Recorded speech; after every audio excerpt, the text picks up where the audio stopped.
ഫുഡിന്റെ കാര്യം അടിപൊളിയായിരുന്നു കേട്ടോ. എസ്പെഷ്യലി ദാറ്റ് പായസം എൻ്റെ അമ്മ ഉണ്ടാക്കിയത് പോലെ തന്നെ ഇരുന്നു. ഫുഡൊക്കെ നല്ല സൂപ്പർ ഫുഡായിരുന്നു. പ്രത്യേകിച്ച് ടച്ചിങ് നമ്മൾ ആ നേഴ്സിംഗ് പഠിക്കുമ്പോൾ ആ സമയത്ത് കിട്ടുന്ന രാജാ സ്പെഷ്യൽ മംഗലാപുരത്ത് കിട്ടുന്ന ഒരു പ്രത്യേക സാധനമാണ്. എന്നാ പറയാനാ, കിഴും തകർത്തു കേട്ടോ. ശരിക്കും നല്ല കൈപ്പുണ്യം മാത്രമല്ല, അതിന്റെ ടേസ്റ്റ് ഒന്നും വേറെ തന്നെ. ഡയറ്റിങ് ഒക്കെ ആരെങ്കിലും ഒക്കെ പ്ലാൻ ചെയ്യുന്നുണ്ട്, ഒരു കാരണവശാലും നടക്കത്തില്ല. കാരണം അത് ഭയങ്കര ടെംപ്റ്റേഷൻ ആയിരുന്നു. ഇനി രാവിലെ ഞാൻ എഴുന്നേറ്റ് എൻ്റെ കിട്ടിയവന് ഒരു അപ്പമായിട്ട് റൂമിൽ കയറി അപ്പം ദേ ഇങ്ങനെ ഉണ്ടാക്കണ്ടേന്ന്. Beef പന്നിയായിരുന്നു highlights.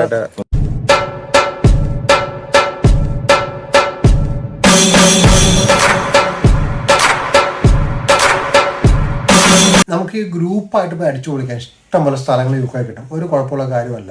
പക്ഷേ എങ്ങനെ ഗ്രൂപ്പായി ചെന്ന് കഴിഞ്ഞാൽ ഒരു വീക്കെൻഡിൽ പോയി കഴിഞ്ഞാൽ അവിടെ നമുക്ക് നാടൻ ആഹാരം നമുക്ക് എല്ലാവർക്കും തയ്യാറാക്കുക എന്ന് പറയുന്നതാണ് വലിയൊരു കടമ്പ എന്ന് പറയുന്നത്.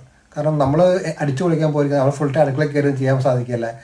എപ്പോഴും മാക്ഡൊണാൾഡ്സും KFC കഴിക്കാൻ അതും മടുപ്പാവും. നമുക്ക് നാടൻ ആഹാരം രണ്ടരൊക്കെ അടിച്ച് ഇരിക്കാന്ന് പറയുന്നത് അതല്ല എൻ്റെ സുഖം എന്ന് പറയുന്നത്. അപ്പോൾ ഇപ്പം ഞങ്ങൾക്ക് കുറച്ച് നാളായിട്ട് അതിൻ്റെ ടെൻഷനേ ഇല്ല. കാരണം അതിന് പറ്റിയ ഒരാൾ ഞങ്ങൾക്ക് കിട്ടി. ഞങ്ങൾ 60 പേരെ ഗ്രൂപ്പായിട്ട് പോയി 200-250 പേരെ ഗ്രൂപ്പായിട്ട് ഞങ്ങൾ പോയിരുന്നു.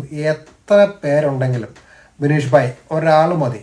ഒരാൾ നിന്നിട്ട് ഒറ്റയ്ക്ക് അങ്ങനെ നിന്നിട്ട് അർമാദിക്കുകയാണ്. രാവിലെ തൊട്ട് വൈകുന്നേരം വരെ. വീക്കെൻഡിൽ പോയി കഴിഞ്ഞാൽ വെള്ളിയാഴ്ച വൈകിട്ട് മുതൽ ഞായറാഴ്ച വൈകിട്ട് വരെയുള്ള ഫുഡ് നമ്മുടെ സമയത്ത് അങ്ങ് ചെന്നാൽ മതി. മെനു ഒക്കെ ഞെട്ടിപ്പോകും നമ്മൾ. അതുപോലത്തെ മെനു ആയിരിക്കും.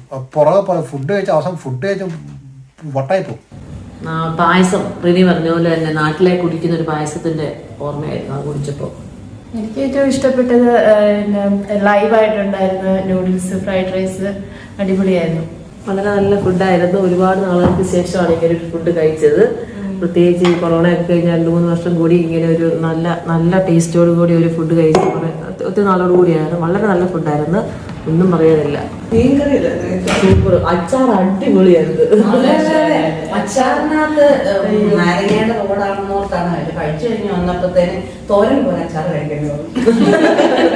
ഇപ്പൊ എല്ലും കപ്പയ്ക്കും വേണ്ടി വെയിറ്റ് ചെയ്താണ് ഞങ്ങള്.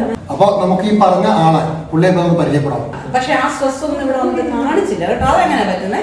ഞാൻ ഇപ്പൊ ചെയ്തോണ്ടിരിക്കുന്നത് ഷോൺ ക്ലിനിക് എന്ന് പറഞ്ഞൊരു ജർമ്മൻ കമ്പനിയാണ് ചെയ്തോണ്ടിരിക്കുന്നത്. UK അവിടെ പോലും ചെയ്യും. പാർട്ടി എവിടെ നിന്ന് വരുന്നു അതിന് എന്റെ അവൈലബിലിറ്റി അനുസരിച്ച് ചെയ്യും. ഞാൻ കൂടുതൽ ഇങ്ങനെയുള്ള സംഗമങ്ങളും കാര്യങ്ങളാണ് കൂടുതലായിട്ട് ചെയ്യാറുള്ളത്. പിന്നെ ഫംഗ്ഷൻസ്, വലിയ ഫംഗ്ഷൻസ്, ഓണസദ്യ അവിടെ കൊണ്ട് കൊടുക്കും, എല്ലാ കാര്യങ്ങളും ചെയ്യും. വീടുകളിൽ എന്ന് പറഞ്ഞാല് ഫംഗ്ഷൻസ് പറയുന്നവർക്ക്. പിന്നെ എനിക്ക് ഡെലിവറി ഉണ്ട്. ഡെലിവറി വേണേൽ ഡെലിവറി ആയിട്ട് കൊടുക്കും. എവിടെ വേണം കൊടുക്കും. അത് ക്യാഷ് കൂടുതലാകുന്നുണ്ട്. UK എല്ലായിടത്തും കൊടുക്കും. ഞാൻ എല്ലായിടത്തും കൊടുക്കുന്നുണ്ട്. ലെസ്റ്റർ, മാൻസ്ഫീൽഡ്, നോട്ടിംഗ്ഹാം, ബർമിംഗ്ഹാം, അവിടെ എപ്പോഴും തന്നെ. സ്കോട്ട്ലൻഡിലെ പാർട്ടി നോർമലി നമ്മൾ പോകുന്ന പാർട്ടി എത്ര പേരുടെ ചെയ്യും, ഡിപ്പെൻഡ്. അതിപ്പോ 100, 200, 300, 400 വരെയൊക്കെ ഞാൻ തന്നെ ചെയ്യും. അല്ലെങ്കിൽ എല്ലാം ചെയ്യും. അല്ല സമ്മതിക്കാം. നമുക്ക് വീട്ടില് 2 പേര് വരുന്നുണ്ടെങ്കിൽ അന്ന് എനിക്ക് വീട്ടിൽ കിടക്കപ്രതി ഇല്ല. ചേട്ടൻ തന്നെ അതന്നെ ഇവർക്ക് ജോലി കഴിഞ്ഞിട്ട് വന്ന് കിടന്നുണ്ട്. അല്ല ചേട്ടൻ തന്നെ സമ്മതിക്കണം. അല്ല വേറെ ആരും ഇല്ല, നമ്മൾ തന്നെ ചെയ്ത് ഇത്ര ചെയ്യണമെങ്കിൽ എനിക്ക് പറ്റത്തില്ല. ഇത്രയും പേർക്ക്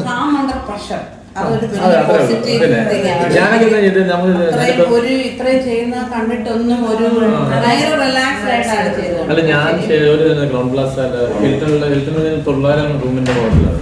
അപ്പം അവിടെ നിന്നൊക്കെ പറഞ്ഞു കഴിഞ്ഞാൽ ഭയങ്കര ബിസിയാണ്. ഞങ്ങൾ 600-700 4 മണിക്കൂർ കൊണ്ട് ചെയ്യുന്നു. പിന്നെ ആ പ്രഷർ വന്നു കഴിഞ്ഞാൽ കാര്യം ഞാൻ നല്ല പണ്ടോട്ട് എനിക്ക് പ്രഷറൊന്നും ഇല്ല. അല്ല നമ്മൾ എടുത്തു കഴിഞ്ഞാൽ നിങ്ങളൊക്കെ ജോലി ചെയ്യുമ്പോൾ അറിയാൻ പാടില്ല. ചില വൈഫൊക്കെ വന്നിട്ട് പറഞ്ഞു ചില ഷിഫ്റ്റൊക്കെ ഭയങ്കര ബുദ്ധിമുട്ടായിരുന്നു. മെയിനായിട്ടും സ്ത്രീകള് പറയുന്നത് ഫുഡിനെ കുറിച്ചും കുക്കിങ്ങിനെ കുറിച്ച്. ആ ഒരു പാട്ട് ഞങ്ങളുടെ കഴിഞ്ഞ 3 ദിവസം ഞങ്ങൾ ചിന്തിക്കേണ്ടേ പറഞ്ഞില്ല.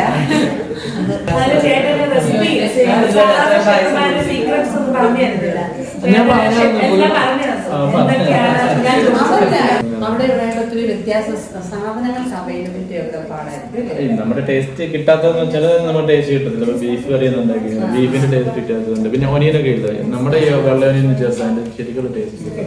അതല്ല ഇവിടെ ഈ അരി രാവിലെ അപ്പം ഇവരൊക്കെ പറയുന്ന ഇവിടുത്തെ അരി കൊള്ളില്ല, അപ്പം പൊങ്ങില്ല. ഞാനത് 45 മിനിറ്റിന്റെ നമ്മുടെ അരിയില്ലേ, ഫുഡൊക്കെ നല്ല സൂപ്പർ ഫുഡായിരുന്നു. പ്രത്യേകിച്ച് ടച്ചിങ് നമ്മൾ നേഴ്സിംഗ് പഠിക്കുമ്പോൾ ആ സമയത്ത് കിട്ടുന്ന രാജാ സ്പെഷ്യൽ മംഗലാപുരത്ത് കിട്ടുന്ന ഒരു പ്രത്യേക സാധനമായിരുന്നു. കടല നാരങ്ങയായിട്ട് പിഴിഞ്ഞത്, മറ്റേ നമ്മുടെ മുളകൊക്കെ ഇടിച്ചുണ്ടാക്കി സൂപ്പറായിരുന്നു. പിന്നെ നമ്മുടെ ബീഫ് എങ്ങനെ ഉണ്ടായിരുന്നു? അടിപൊളി ബീഫ്. ഇത് പന്നിയായിരുന്നു ഹൈലൈറ്റ്സ്. വായിൽ രുചിയുടെ വിസ്ഫോടകം നടന്നു. കപ്പയിറച്ചിയുണ്ട്, അത് കഴിക്കാനായിട്ട് വെയിറ്റ് ചെയ്ത്. വളരെ നല്ലൊരു ഫുഡായിരുന്നു. നമ്മുടെ വീട്ടിലൊക്കെ നമ്മുടെ അമ്മമാരും അല്ല വൈഫ് പെങ്ങന്മാരൊക്കെ ഉണ്ടാക്കി തന്നെ അതേ ഒരു ടേസ്റ്റും കിട്ടിയ വറുത്ത നമുക്ക് സോസേജും മഷ്റൂം ഒക്കെ വറുത്ത് കിട്ടിയത് അത് ഏറ്റവും സൂപ്പറായിരുന്നു. എല്ലാം നല്ലതാണ്. പിന്നെ തീ കത്തിച്ചുള്ള പരിപാടിയൊക്കെ, നൈറ്റ് ക്യാമ്പിങ്ങിന്റെ ആ തീ കത്തിച്ച പരിപാടിയൊക്കെ അടിപൊളി. ആ നൃത്ത രംഗങ്ങളായിരുന്നു നമുക്ക് വളരെ മനസ്സിനെ എന്നാ പറയാ ചെടില് നോക്കി.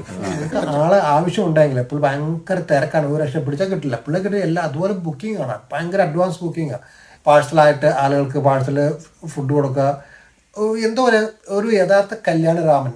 ആ കൈപ്പുണ്ടെന്ന് പറഞ്ഞാൽ അതുപോലെ ആൾക്കാർക്ക് ഡിമാൻഡാണ്. ഇപ്പോൾ ഫുഡ് വേണം പുള്ളിയിൽ നിന്ന്, അങ്ങനെ ഇഷ്ടംപോലെ പാഴ്സൽ പുള്ളി ഡെലിവറി ചെയ്യുന്നുണ്ട്. അങ്ങനെ ഒത്തിരി കാര്യങ്ങളുണ്ട് ചെയ്യുന്നുണ്ട്. അപ്പോൾ നിങ്ങൾക്ക് അങ്ങനെ വേണമെങ്കിൽ ആളെ കയ്യോടെ പിടിച്ചോളുക. നമ്പർ ഞാൻ ഡിസ്ക്രിപ്ഷനിൽ ഇട്ടേക്കാം. വേണമെങ്കിൽ ബിനീഷ് ഭായെ കോൺടാക്ട് ചെയ്യുക. നമ്മുടെ പേര് പറഞ്ഞാൽ മതി, പുള്ളി വേറെ ഡിസ്കൗണ്ട് ശരിയാക്കി തരാം. ഒന്നും നോക്കാനില്ല, നമ്മൾ 1 ആളാണ്. അപ്പോൾ അടിച്ചു പൊളിക്കേ.